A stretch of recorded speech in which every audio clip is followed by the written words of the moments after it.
KGW+.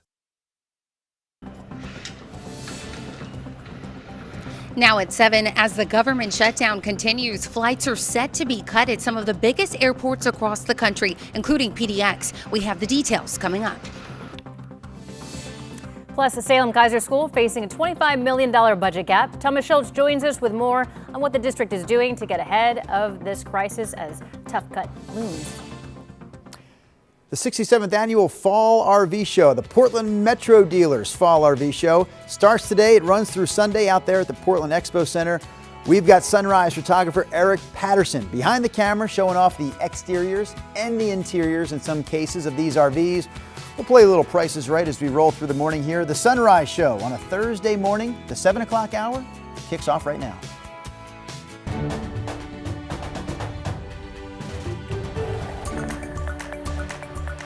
Good morning, and thank you for joining us live at 7 o'clock. I'm China Green. And I'm Drew Carney. We have Chris McGinnis and Rod Hill also on board with us here at the top of the hour. Rod, we've been talking all week about this 2-day stretch of really rainy weather. Today is day 2. We will clear out of this at some point. Yeah, it still looks like tomorrow's the day that everything slowly decreases and gets out here, and the weekend still looks great.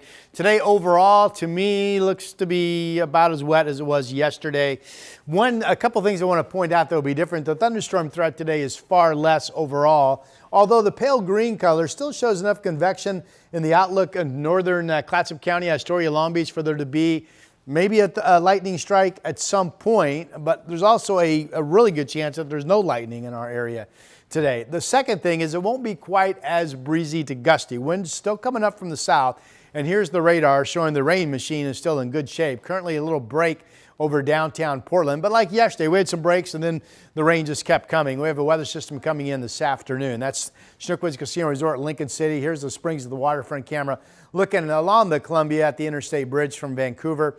Another mild day with the south breeze. We're in the 50s right now. We'll be 58 with rain in the area at noon and rain in the area when the kids get out of school, and temperatures pushing 60 degrees. So full rain gear again, Chris. It's November. We're used to it, right? All right, we pick it up with a traffic alert to start off the show here at 7 a.m. We've got an earlier crash in the Vista Ridge Tunnel. So here's the good news on that. No reports of any injuries, and it's been cleared to the shoulder. The bad news is Highway 26 is really thick out past the Sylvan Hill, even more so than usual. Another trouble spot here on the ramp from I-5 north to 217 north. Disabled vehicle there on that flyover ramp. You can see cars slowing to get around that. The drive in right now from Hillsborough is holding right around 30 minutes or so. So again, we're ahead of schedule as far as that's concerned. And then through North Portland, that is I-5 up near the Expo Center. Your southbound commute slow and steady in the rain this morning. That has jumped up to about 24 minutes at last check. Your drive from Main Street to the Fremont Bridge. Drew, China. All right, sounds good, Chris. We want to get back to the breaking news we've been covering this morning from Northeast Portland. Police say they had to use force to stop a man who was running around naked and carrying a gun in the Lloyd district. Calls about the man came in just before 9:45 last night. Officers say they eventually found him near Northeast Grand and Multnomah Street. That's when police say that they heard a gunshot and say that the man took off running. One officer hit the suspect with a patrol vehicle, knocking him to the ground, but then he got up and kept running. So this right here is video of the scene from earlier this morning. Officers say after the man got back up, they then used a taser to take him into custody. He was taken to the hospital with non-life-threatening injuries and remains in police custody this morning. Investigators say they did recover a handgun at the scene. The officer who struck the man with the vehicle is on paid administrative leave, which is standard policy. Just 3 weeks away from the Thanksgiving travel rush, and the FAA and Department of Transportation announced they're cutting down on flights all across the U.S. because of the government shutdown. They say a growing number of air traffic controllers working without pay have been calling out. Sunrise reporter Corey Johnson is live at the airport this morning. Corey, we know PDX is on the list of airports facing the cuts. That's right. PDX is, of course, on that list as well. Now, federal officials announced Wednesday those cuts, saying that the move would affect roughly 3,500 to 4,000 flights daily. Now, the FAA has already been delaying flights at airports because of widespread staffing shortages. Now, beginning Friday, the Federal Aviation Administration will reduce air traffic by 10% at 40 busy airports, citing growing fatigue among air traffic controllers who've worked without pay since the government government shutdown began on October 1st. And most have been on duty 6 days a week while putting in mandatory overtime. And as the shutdown continues, those staffers will miss their second full paycheck next Tuesday. Seattle, Tacoma, San Diego, San Francisco International airports, all among those set to be impacted as well, along with the busiest airports, or some of the busiest airports rather, in the country. Now, some travelers say they understand the predicament traffic controllers are currently in right now. It's really frustrating. It feels like it's not necessary either. Like we could solve this pretty easily and get back to normal. Yeah, I'm super concerned. I mean, this is safety, right? It's a whole lot of moving pieces and nobody wants fewer people managing that. Now, we spoke with many travelers like the one you just heard from that were very frustrated this morning here at PDX to hear the news of those cuts. We talk more with them coming up as we continue our coverage of the government shutdown. Drew, China. All right, Corey Johnson live for us there this morning at the airport. We also have an update for you this morning. The state of Oregon made its case to the U.S. Supreme Court yesterday in a huge test of President Trump's use of tariffs. The Solicitor General, arguing on behalf of the Trump administration, told the Supreme Court that the president has the authority to impose those tariffs as a way to conduct foreign affairs and negotiate trade deals. The administration says it's all allowed under the International Emergency Economic Powers Act. But Oregon and other states, along with a group of U.S. businesses, argue there is no emergency here. They also argue that the tariffs hurt Americans because of the higher price tag put on imports, saying that the tariffs really just amount to a huge tax and that only Congress is authorized to impose taxes, not the president.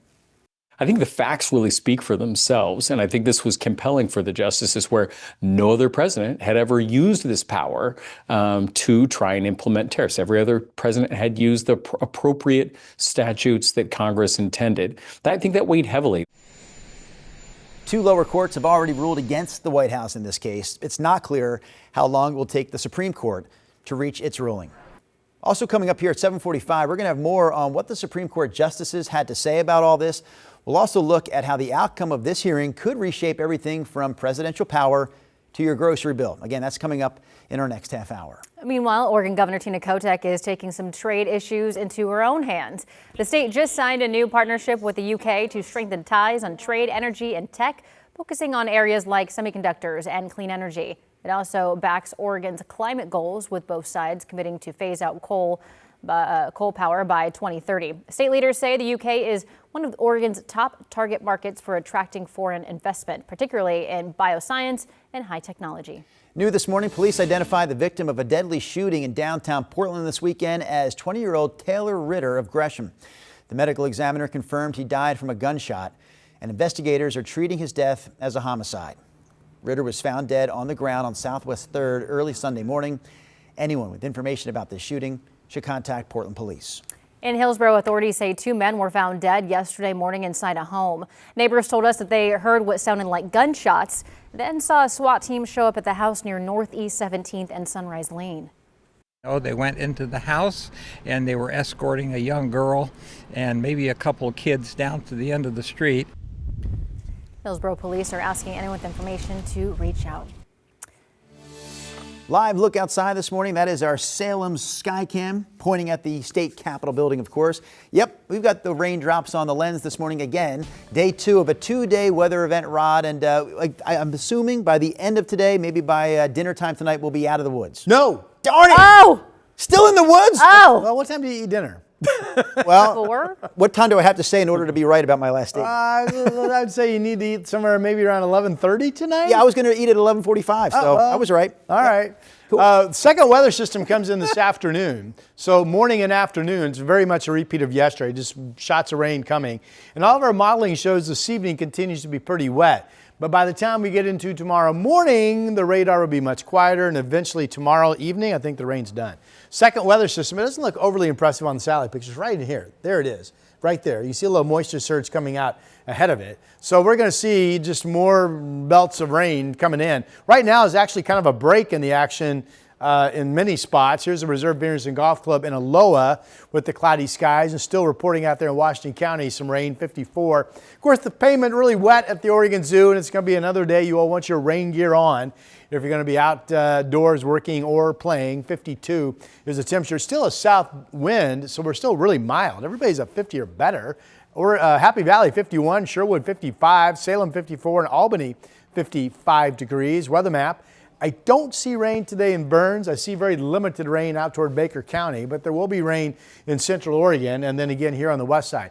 The thunderstorm threat today far less than yesterday. Winds will not be as strong as they were yesterday, coast or valley, but the rain occasionally just keeps coming through. 60 the high. Yesterday was 63. Tomorrow the showers in during the day. Lots of dry time. All dry Friday night, Saturday, Sunday, and Sunday night. So there is your nice looking weekend. Here's Chris. Rob, I've got a little bit of good news. After some earlier trouble in the Sunset, things have improved. The drive time has actually dropped a bit, right? We had a crash in the Vista Ridge Tunnel, but that has been cleared a little while, and now the backup that we had has flushed out. That said, you can still see ODOT there over the shoulder working to get that thing completely clear. There's the climb up towards the Sylvan Hill. The drive southbound through North Portland, of course, slow and steady there on I-5, 23 minutes to get you in from Main Street to the Fremont Bridge. A reminder tonight, if you drive I-5 south of town, it'll be closed overnight between the Markham Bridge and the Terwilliger exit. ODOT is doing some sign bridge installation overnight tonight, and that stretch of I-5 will be closed from 11 p.m. until 5 o'clock tomorrow morning. That's a full closure both directions. So if that is part of your route, your detour is going to be Barber Boulevard. Drew in China, there are more closures coming of I-5 next week and the week after as well. We'll be sure to highlight those as we get closer. 'Tis the season to highlight closures, Chris. Thank you for that. All right, still to come here on the Sunrise Show, Salem Keizer schools once again facing a multi-million-dollar budget gap. Just how much and what the district is doing to address the gap when Sunrise continues in 2 minutes. The KGW Plus TV app, streaming 24/7. Local news from the team you trust on your time. Track how the weather will impact your day. Certainly becoming increasingly hazardous. Extended, continuous coverage of breaking news live from the scene. That snowpack is still heavy. Go deeper with in-depth interviews and exclusive reporting. All the local news you need, live or on demand. KGW Plus. Download on your TV and watch for free.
The KGW Plus TV app, streaming 24/7. Local news from the team you trust. Track how the weather will impact your day. Breaking news live from the scene. All the local news you need. KGW Plus. Download on your TV and watch for free. On Weather Impact Alert Days, stay informed, prepared, and connected with KGW and KGW Plus. Coverage that alerts you to what's coming and how it will impact you. Watch extended weather coverage on KGW Plus. One of the largest school districts in Oregon is preparing for more budget cuts. Yeah, the Salem Keizer School District says it will cut expenses next year by at least $25 million.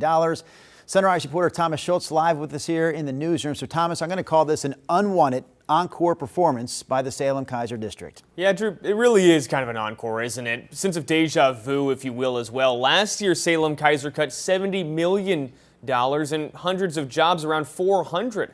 This go-round, district leaders say the cuts are necessary to address a growing gap that continues between revenue and expenses. In a letter to families, the school board says 95% of its operating funds go towards salary and benefits. They say each year those costs are going up by 9%. Last year, the school district narrowly avoided a teacher strike by agreeing to a deal worth $42 million over 2 years The strike, of course, would have closed schools. In a statement about the upcoming cuts, Superintendent Andrea Castaneda says, quote, "Our top priority will be protecting teaching and learning conditions for our students. We can look at options together and make hard decisions together." For years, Castaneda has pushed state lawmakers to better fund public schools. The legislature's responded by giving schools record amounts of money in recent years, though some educators say it's still not enough to fully fund the education system. Salem Keizer says the district will learn more about exactly how much will be cut in a couple of weeks when the state releases its updated economic forecast. That could mean some more bad news. More than $25 million in cuts could be looming. Guys? Yeah, parents in that district, I'm sure, not happy about going through this again, Thomas. All right, thank you for that. Sunrise Spotlight this morning on the Portland Metro Dealers Fall RV Show, the 67th annual Fall RV Show for those Metro dealers. It's happening today through Sunday at the Expo Center. You can find more info at portlandmetrorv.com as we take a look. Oh, there he is. There he is. Yeah. Sorry, Eric, I missed you there. That's Eric Patterson sitting in the back of that RV. He's got two cameras rolling this morning. The one that's shaking in his hand. Sorry to call you out on that, buddy. And the one that is rock steady there outside. Called him out again.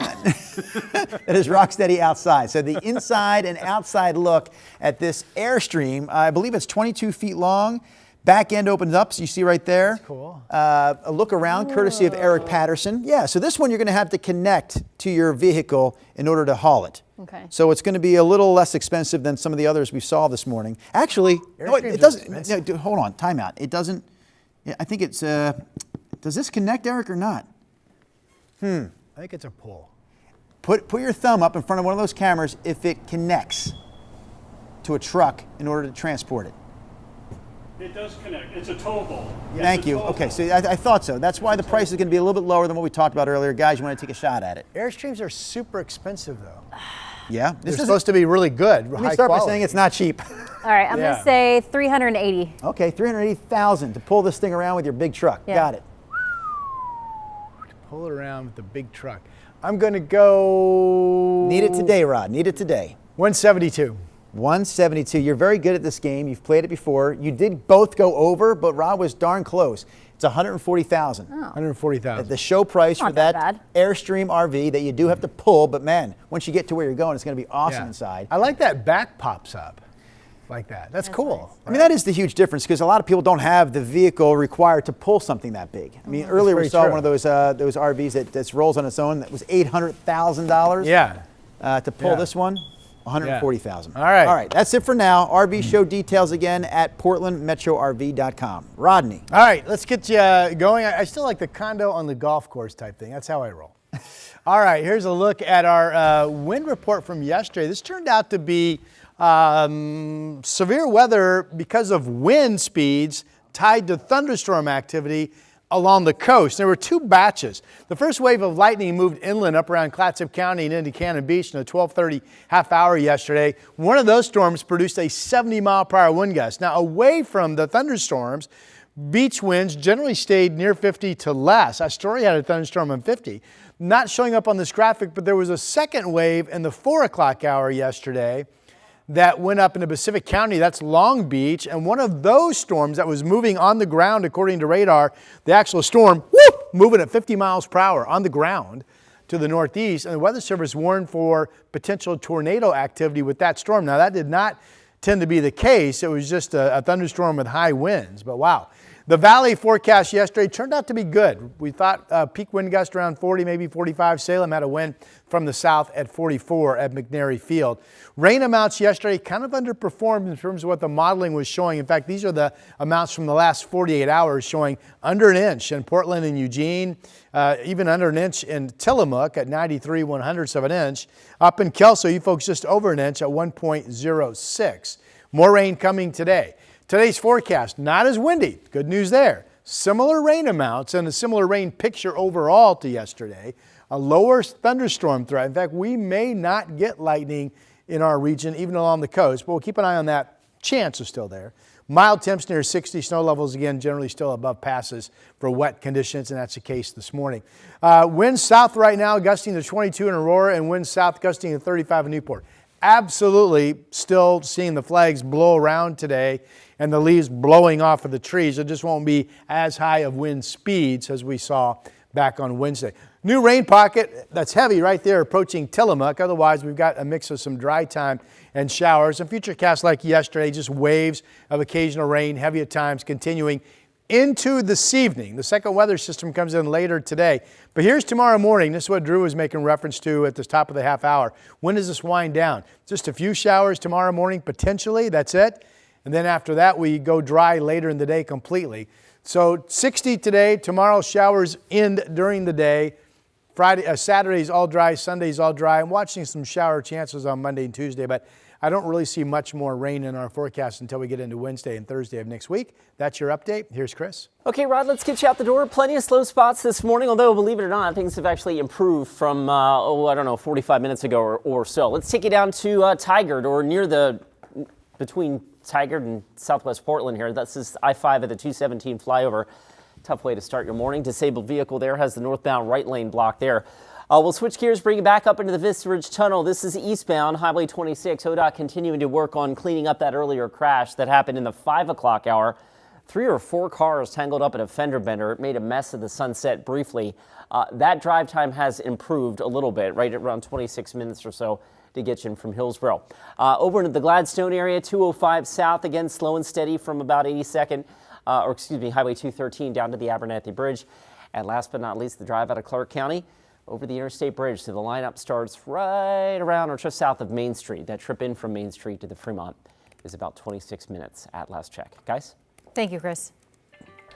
Still to come on Sunrise, new details about the UPS plane crash in Louisville as we get a new look at dashcam video showing the moments before the cargo plane crashed. Sunrise streaming live at 7 continues after this. The KGW Plus TV app, streaming 24/7. Local news from the team you trust on your time. Track how the weather will impact your day. Certainly becoming increasingly hazardous. Extended, continuous coverage of breaking news live from the scene. That snowpack is still heavy. Go deeper with in-depth interviews and exclusive reporting. All the local news you need, live or on demand.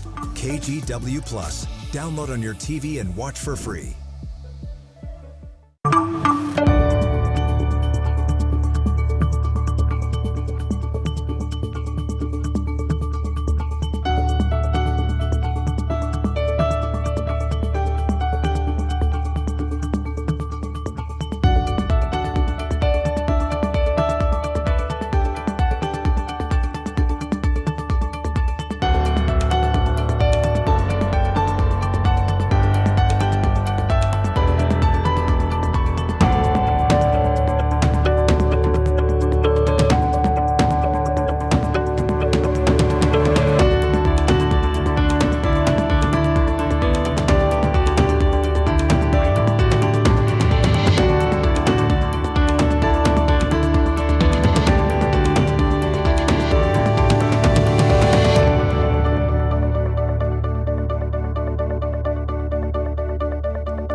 On Weather Impact Alert Days, stay informed, prepared, and connected with KGW and KGW Plus. Coverage that alerts you to what's coming and how it will impact you. Watch extended weather coverage on KGW Plus. The KGW Plus TV app, streaming 24/7. Local news from the team you trust. Track how the weather will impact your day. Breaking news live from the scene. All the local news you need. KGW Plus. Download on your TV and watch for free. At least 12 people have died from this week's UPS plane crash in Kentucky. Investigators say video of the crash shows one of the plane's engines coming off the wing during its failed takeoff. Here's reporter Lee Waldman with more from Louisville. The debris field is a half-mile long, a line of scorched earth now running through local businesses that stood near Louisville Muhammad Ali International Airport. The impact and intensity of the wreckage, of the charred wreckage, is unlike anything I've ever seen before. Graphic video shows the moment the MD-11 transport aircraft operated by UPS erupted into flames shortly after takeoff around the airport, leaving multiple people dead, likely including the 3 crew members who were on the flight, according to the mayor. Videos from the scene show flames in an auto recycling yard and semi-truck lot in an industrial area nearby. And right when she was FaceTiming me, a massive explosion occurred, and she said to me, the scrap office blew up.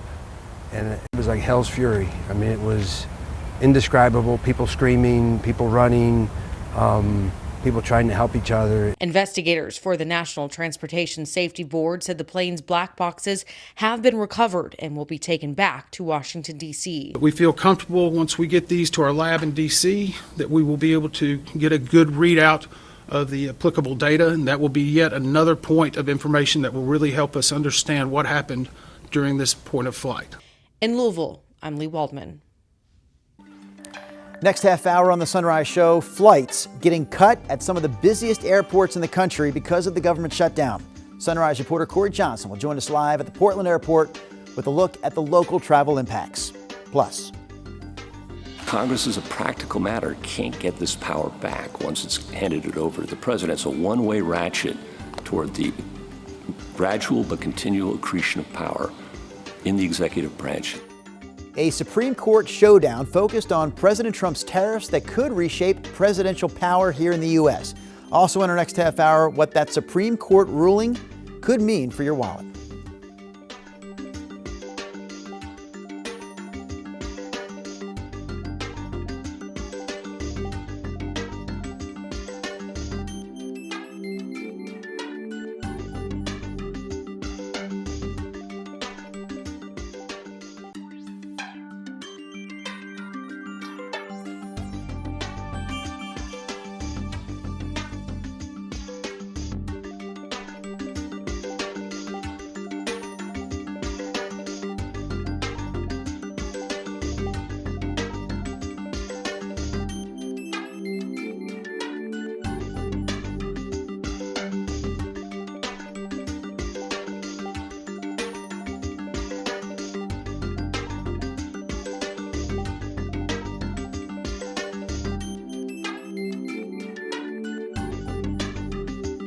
The KGW Plus TV app, streaming 24/7. Local news from the team you trust. Track how the weather will impact your day.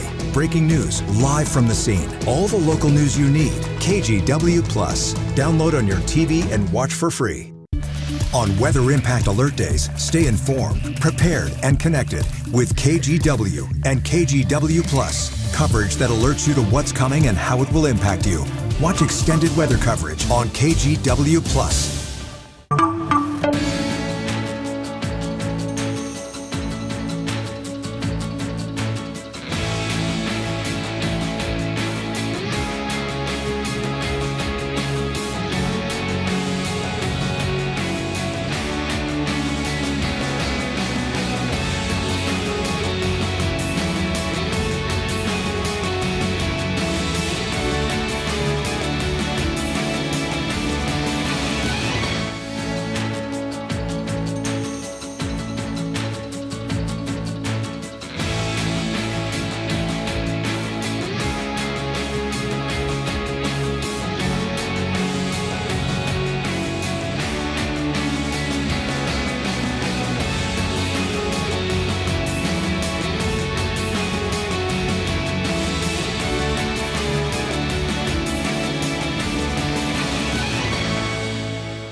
We have now issued a weather impact alert. We could expect conditions in some parts of our area to change drastically pretty soon, right? And very quickly, yes.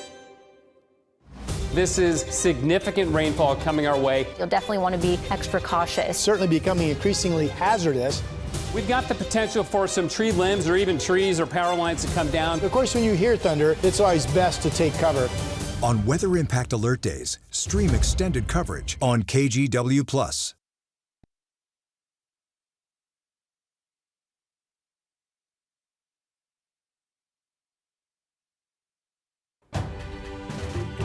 We are coming up on 7:29 on your Thursday morning drive. In the heart of it, in the thick of it, the drive times are bouncing back up again. Nearly 30 minutes get you in from Hillsborough on the Sunset, Highway 26. We had some earlier trouble in the Vista Ridge Tunnel. You can see it's still there, kind of adding to some of the local slowing on the eastbound drive.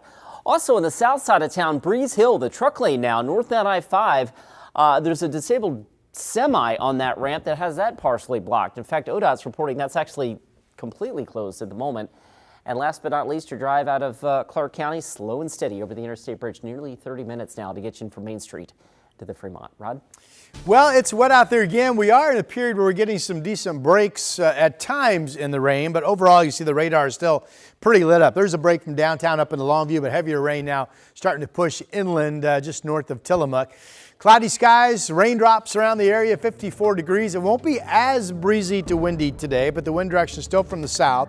Mild temperatures still in the 50s. The heavy rain pockets still expected at times. We still think tomorrow's the day that all of this gets out of here and the weekend will be dry.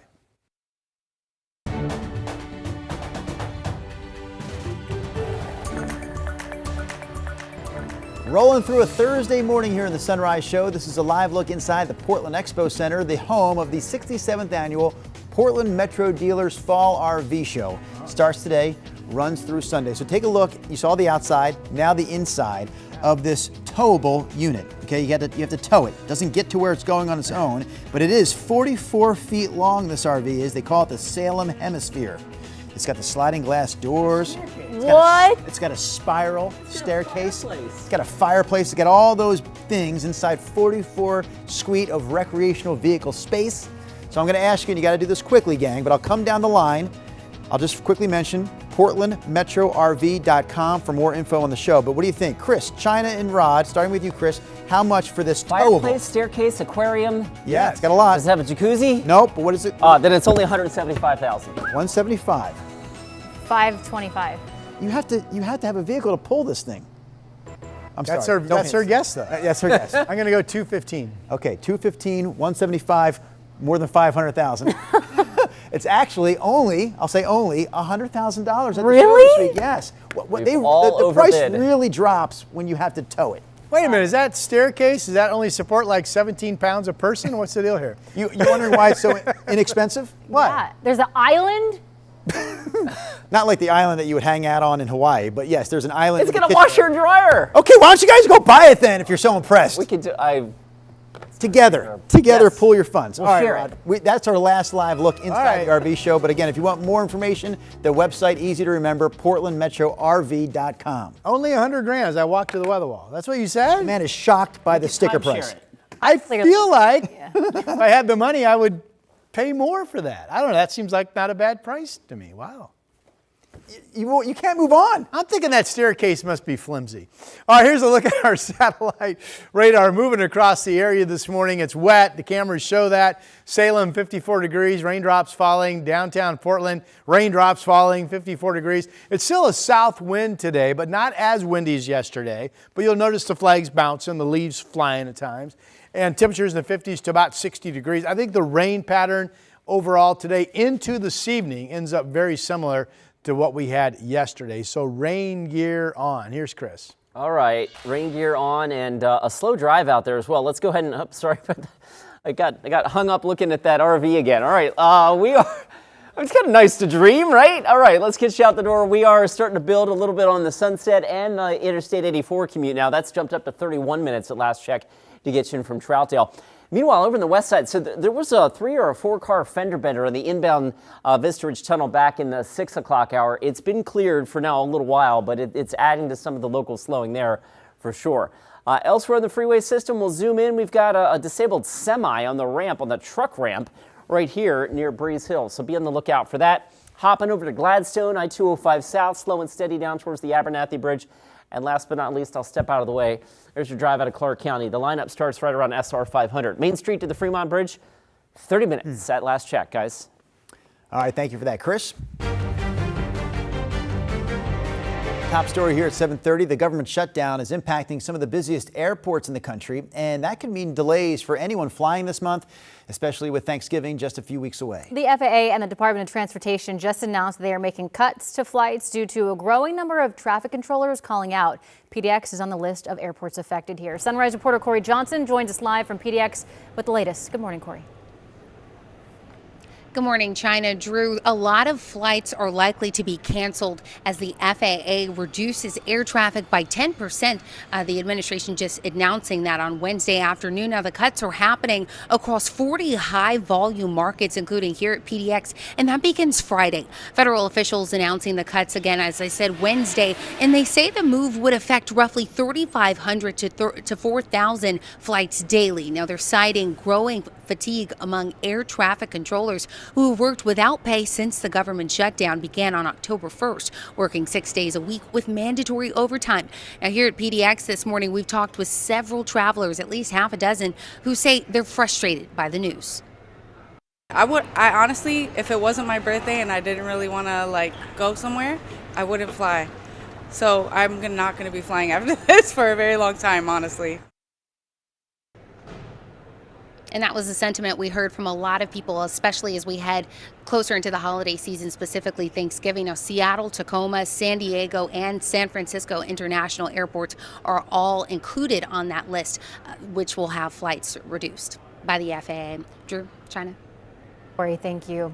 In Washington County, commissioners granted hundreds of thousands of dollars in funds this week. Yeah, that money will support immigration services and help families impacted by SNAP reductions. We have Sunrise reporter Thomas Schultz covering this for us here in the studio. So let's talk specifically what this funding is all about, Thomas. Yeah, well, guys, $200,000 of that funding is going to be used for immigration services, specifically in helping those families who may need to contact detained family members. Washington County Commissioner Jason Snyder says money will also be used to document detainments and ensure immigration officers follow due process.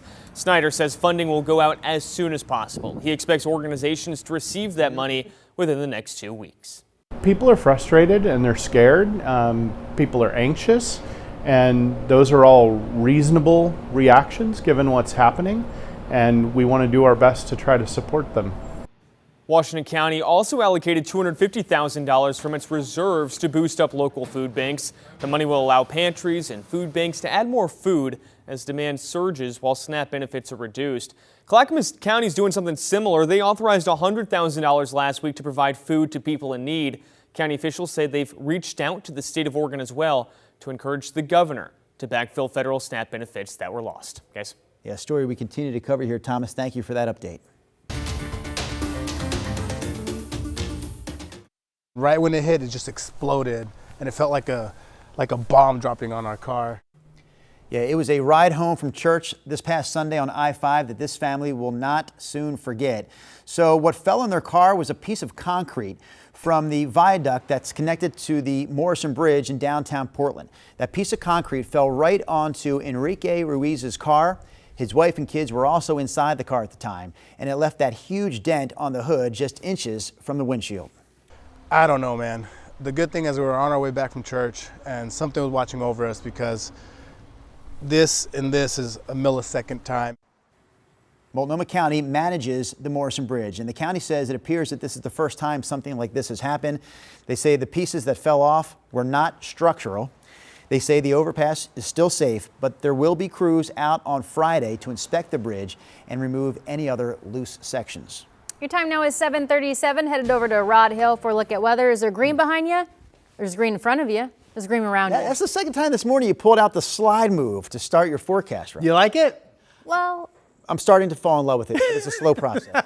I was going to zoom in to this area of heavy rain just north of Tillamook, thinking maybe you'd show a sky camera before you got to me, but I didn't have time to do it. There's no lightning with this, but this is heavy rain now coming into Tillamook, north of Tillamook, mainly up into parts of Clatsop County. Other than that, the radar is really pretty tame with areas of light rain and some breaks around the action right now. Downtown Portland is currently dry, but like yesterday, we'll get a dry break and then more waves of rain will be coming into the area. They did pick up, not much, but about 2 inches of snow up at Timberline at 6,000 feet over the past 24 hours. The snow level today, a little bit lower than 6,000 right now, but it's going to go back up to about 6,000 feet during the day. So this is not really a snowmaker for the resorts, this particular pattern. I mean, Portland was 63 yesterday, for example, and past temperatures have been well up into the 40s. Here's a break in the blue right there. You can see a little bit. This is up in the Cascades of Mount Hood Oregon Resort and Welch's at 1,500 feet. And the bricks obviously really wet here in downtown Portland. Again, I think rain-wise today will be very similar to yesterday. Just occasional shots of rain coming through, including into tonight, still going, and at times some heavy rain pockets passing. There's a second weather system that comes in this afternoon. Here's Claire, our pet of the day is a rabbit this morning. Use that email address, send us your pet's photo and their name, and your pet will become our dog of the day. We got rabbit ears this morning. I think Burns is dry. Not much rain out in Baker City today. Maybe not guaranteed you get any, but there will be rain in Central Oregon and rain, of course, still coming here on the west side. Tomorrow's the day that things wind down. The showers will decrease and eventually taper off. And then we're all dry for your weekend, Saturday, Sunday, and all dry into Monday morning at this point. Could hit 60 again today, maybe. All right, here's Chris. Hey, Rod, thank you for that. We will start off with your drive out of Clark County. It is slow and steady over the interstate bridge right now. There you go. We're looking at about 30 minutes to get you in from Main Street to the Fremont.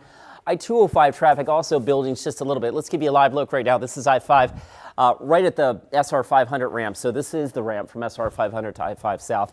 Slow and steady there. We'll switch gears real quick, take you to the east side. Rain on the camera lens here as drivers make their way over the Glen Jackson Bridge southbound from SR 14. Let's head down to Wilsonville. Haven't checked in here in the last little bit, but it's busy. Traffic's not moving all that fast, and that slowing actually starts back around Arndt Road. You can see plenty of water and road spray for those drivers this morning. And over in the Gladstone area, slow and steady there between, Oregon City and West Linn. At last check, your drive times on the east side up to 32 minutes now. That's I-84 westbound, Troutdale to the I-5 split. Guys? Thank you, Chris. Can you point to any other place in the code or any other time in history where that phrase, together regulate importation, has been used to confer tariff imposing authority?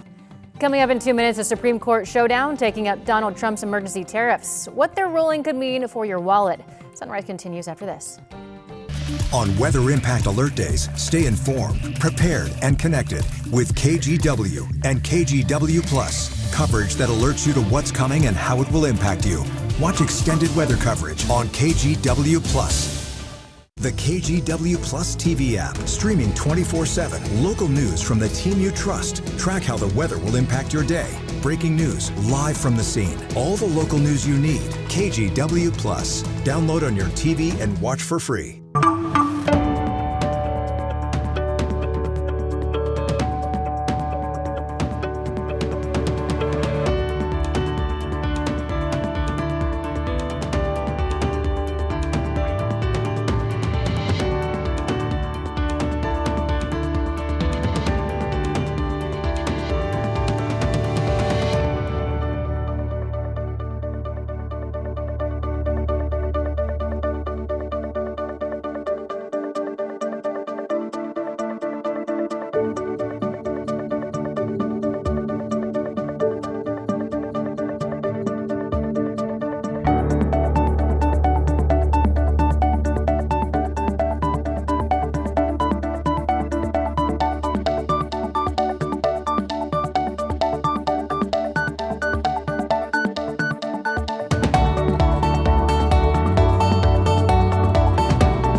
Issued a weather impact alert. We could expect conditions in some parts of our area to change drastically pretty soon, right? And very quickly, yes.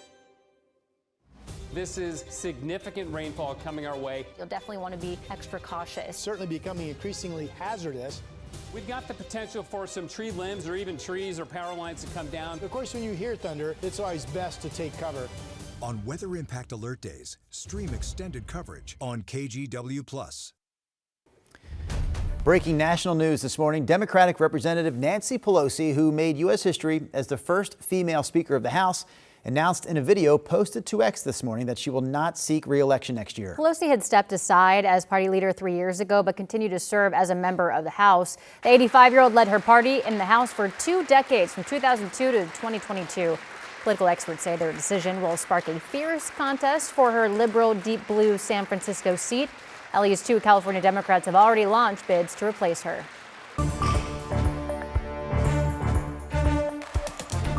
Congress, as a practical matter, can't get this power back once it's handed it over to the president. It's a one-way ratchet toward the gradual but continual accretion of power in the executive branch and away from the people's elected representatives. That was Supreme Court Justice Neil Gorsuch during yesterday's hearing of President Donald Trump's emergency tariffs. So this is the most significant case involving the country's economy to reach the U.S. Supreme Court in years. Karen Kafa has more on what this all means for your money. The fate of President Donald Trump's so-called Liberation Day tariffs on the line at the U.S. Supreme Court. And the White House argument facing some skepticism from conservative justices like Amy Coney Barrett. Can you point to any other place in the code or any other time in history where that phrase, together regulate importation, has been used to confer tariff imposing authority? The Trump White House has leaned on a 1970s-era emergency law to impose duties on dozens of countries because, they argue, the law allows a president to, quote, regulate importation during emergencies. And it's that term that's at the crux of the debate, whether regulate permits tariffs. Liberal Justice Ketanji Brown Jackson countering that the law was designed to put a check on presidential power, not expand it. It's pretty clear that Congress was trying to constrain the emergency powers of the president. Small and medium-sized businesses who brought the case argue the law doesn't explicitly use the words tariffs or duties. And affected businesses said Wednesday the costs and the uncertainty have been untenable. We started in my kitchen and expanded to a food truck, and last year opened a shop inside our local VA hospital. But after years of growth, my business has ground to a halt because tariffs are driving up my costs. Tariffs trickle down to the people, and they are crushing us. Trump's top appellate attorney has warned that a ruling against the tariffs will have catastrophic consequences for the U.S. economy. In Washington, I'm Karen Kafa. Now for a look at your consumer headlines. Haagen-Dazs is recalling some dark chocolate mini ice cream bars over allergy concerns.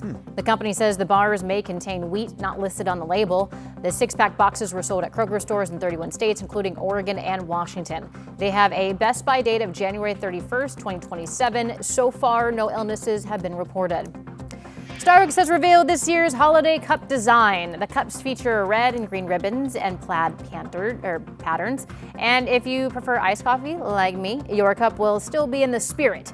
Iced coffee cups will have red and green ribbons inspired by the Starbucks barista's aprons. And the new cups in Starbucks holiday menu come out today. And traditional TV could be going the way of 8-track, which I don't even know what that is, but the new report shows 43% of Gen Z prefers YouTube and social media over regular TV or streaming services. Now, that being said, streaming revenue is expected to grow nearly 20% a year, while TV revenue could drop about 5%. Researchers say viewers now spend more than 13 hours a day on apps like TikTok and Instagram. So 8-track is what we had before the world of cassettes, by the way. Yeah. My grandma. They were about the size of the palm of my hand, roughly, right? They were big. Like VHS? Well, it was for audio. Oh. Yeah. So instead of, like he's saying, instead of like CDs or cassette tapes, before all that, it was 8-track. But they were sizable, about that thick and about that big. Did people have those in? I only remember them being in people's cars. Did people have those in their house? We definitely came with what they called your hi-fi stereo set at the time, you know, and I want to say that there were some cars that had them. No, they definitely. My grandma definitely had an 8-track player in her Cadillac. Yeah. That's what I remember. Oh, she was cool. She's real cool. Yeah, Frank Sinatra was playing on the 8-track system. Yeah, I had Glenn Campbell 8-tracks when I was a kid.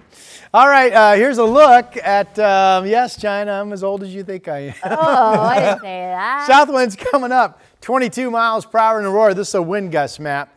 33 in Newport, Astoria 25. South wind direction across our entire state means it's going to be pretty mild most areas again today.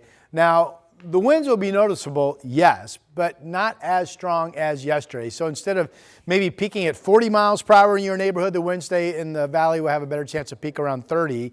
And then at the coast, most areas probably aren't going to get much above 40 for peak wind gusts. The thunderstorm threat is also far less today than yesterday. Now we know, looking back, that the thunderstorm threat ended up being primarily only along the north coast for the most part, where we had those windstorms tied to thunderstorms at Cannon Beach and up around Long Beach as well. That storm threat is mainly to our north, but still clips down for potential lightning threat down around Astoria today. So we'll keep an eye on that. So far, I've not seen any lightning offshore coming at us. There is a new batch of heavy rain in yellow up in northern Tillamook County, up into Clatsop County. But we've got some nice breaks from Longview down into Portland and even down into Salem, where the rain that's out there right now is pretty tame. Futurecast, though, like yesterday, just keeps the rain machine going all the way into tonight. The bright colors remind you heavy rain pockets at times. which will likely come with some noticeably breezy to gusty south winds. And again, at least a lightning threat, but again, it doesn't look as good as it did yesterday. This is tomorrow morning. So it still looks like by tomorrow morning, it's pretty much over. The wind threat's over. There'll be some lingering showers that are expected to end during the day. And then we have all dry weather tomorrow night, Saturday, Sunday, and all dry Sunday night. By the way, the sea, this is a frozen shot from the camera at Depot Bay, but the sea's coming in today still 15 to 16 feet high. And there could be breakers coming in over 20 feet high. So high surf advisories are still up for the beach areas. And despite the rain, well, we're starting to lose some leaves. The trees starting to look a little bare in there, but still pretty fall colors holding on in front of our state capitol. 54 down in Salem. There's what I refer to as the barn camera from the Salem tasting room out in Sherwood. Really pretty scene. Temperatures, like yesterday, generally starting off in the 50s here on the west side. And we will stay in the 50s to about 60 for a high. This shows Corvallis 60, south winds 10 to 25, some gusts to about 35 miles per hour. Yesterday, PDX actually made it to 63 in one of those dry breaks with the gusty south winds coming that we had.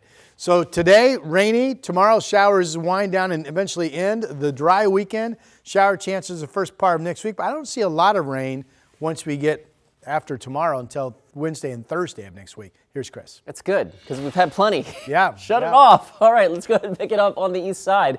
Interstate 84 westbound, slow and steady coming in through the Gateway District. And in fact, that slowing starts east of I-205. 36 minutes now. The trip in from Troutdale, that's about as busy as it's been all morning long. So we're in the heart of our morning commute now. 205 and I-5 out of Clark County. Slow as well, predictably slow. 34 minutes the I-5 drive right now from Main Street to the Fremont Bridge. Speaking of I-5, overnight tonight, if you drive in from the south side of town, know this, I-5 will close, a full closure both directions between the Markham Bridge and the 405 North Split and Terwilliger Boulevard. This so that ODOT can do some sign bridge installation. This is the first of several overnight closures that are scheduled over the next couple of weeks. This one, again, from 11 p.m.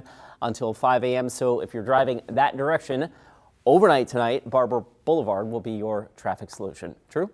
All right, thank you, Chris. Live look here from our Pioneer Courthouse Square Cam. We have wet bricks on this Thursday morning, but if you have plans this weekend that are outdoors, you may be in luck as far as the weather is concerned. We're going to talk about weekend things to do when the Sunrise Show continues in 2 minutes. The KGW Plus TV app, streaming 24/7. Local news from the team you trust on your time. Track how the weather will impact your day. It's certainly becoming increasingly hazardous. Extended, continuous coverage of breaking news live from the scene. That snowpack is still heavy. Go deeper with in-depth interviews and exclusive reporting. All the local news you need, live or on demand. KGW Plus. Download on your TV and watch for free.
We have now issued a weather impact alert. We could expect conditions in some parts of our area to change drastically pretty soon, right? And very quickly, yeah. This is significant rainfall coming our way. You'll definitely want to be extra cautious. Certainly becoming increasingly hazardous. We've got the potential for some tree limbs or even trees or power lines to come down. Of course, when you hear thunder, it's always best to take cover.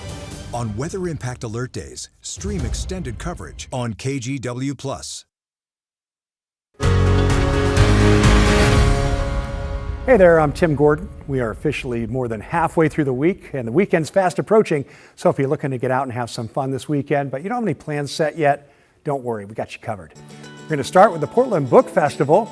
This Saturday from 9:30 to 6, you can visit one of 10 stages at 6 venues around the South Park blocks downtown for everything literary. The annual event will feature panels from authors like Rebecca Yarros and even Stacey Abrams in town, as well as workshops to help aspiring authors hone their writing skills. For more details and ticket prices, head to pdxbookfest.org. And if you're more into food than books, well, this Saturday you can swing by the Red on Southeast Salmon Street for Gobble Up PDX. This event features roughly 100 local vendors, food carts, cooking demos, and raffles. A lot going on there. It runs from 10 to 5. Tickets cost just $2. You can find more at gobbleupnorthwest.com.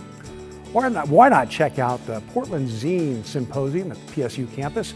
This event returns both Saturday and Sunday from 11 to 5. And this year, hey, they're celebrating 25 years with more than 200 vendors offering little self-published pieces about a wide variety of topics.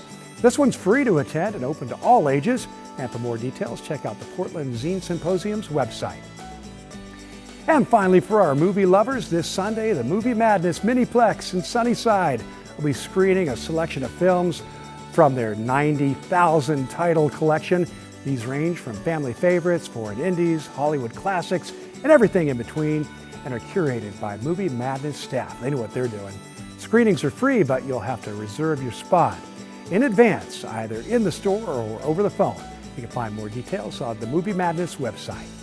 And for more weekend inspiration, check out the 8 Things to Do article up each week on KGW.com. And then here's something else to look forward to. The Portland Winter Light Festival announced that it will be returning from February 6th to the 14th. So if you've never been, check out this video from last year. It includes more than 100 light installations across the city. Organizers say the upcoming festival will include giant electric dandelions, and interactive glowing cuttlefish, and immersive tunnels of light.